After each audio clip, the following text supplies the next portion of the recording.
नमस्कार दोस्तों, मैं हूं शान और आप देख रहे हैं SR न्यूज गुजरात।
સાહેબ, આ હત્યાની ઘટના હતી, ક્યારની ઘટના છે ને આપણે કેટલા આરોપીની ધરપકડ કરી, શું ઇતિહાસ ગુનાહિત આરોપીનો?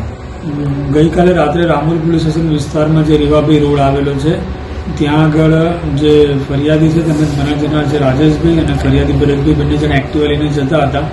એ દરમિયાન જે આરોપી છે અક્ષય ઉર્ફે ભૂરિયો પટેલ તે રોડ ક્રોસ કરતો હતો તે દરમિયાન આરોપી અચાનક એક્ટિવાની બ્રેક મારતા એ લોકો વચ્ચે બોલાચાલી થયેલી હતી, જેના કારણે થઈને જે આરોપી છે તેણે જે મરણ જનાર છે એના પગના સાધાના ભાગે ચપ્પુનો ઘા મારેલો હતો અને ત્યારબાદ ત્યાંથી ભાગી ગયેલો હતો। ત્યારબાદ જે મરણ જનાર છે એને હોસ્પિટલ સારવાર માટે લઈ છે, ત્યાં આગળ એનું મોત નીપજેલું હતું અને ત્યારબાદ જે આરોપી છે એને હસ્તગત કરી અને ધરપકડ કરવાની કાર્યવાહી ચાલુ છે। જે આરોપી છે અક્ષય ઉર્ફે ભૂરિયો તેની વિરુદ્ધ અલગ શરીર સંબંધી તેમજ પ્રોહિબિશનના ગુના નોંધાયેલા છે। તેની વખત 4 થી વધુ વખત પણ પાસા થયેલી છે અને આગળની કાર્યવાही चालू है। नमस्कार, मैं हूं रवि दुबे और आप देख रहे हैं SR news Gujarat. Like, subscribe and share. अगर आपको हमारी बताई गई खबरें अच्छी लगे तो उसे लाइक करें, शेयर करें और सब्सक्राइब करें। और हाँ, अगर आप हमसे जुड़े रहना चाहते हैं तो हमारी SR न्यूज़ गुजरात चैनल को सब्सक्राइब करें और बेल आइकन दबाना न भूलें ताकि हम सदा आपसे जुड़े रहें और आप तक नई नई खबरें पहुंचाते रहें।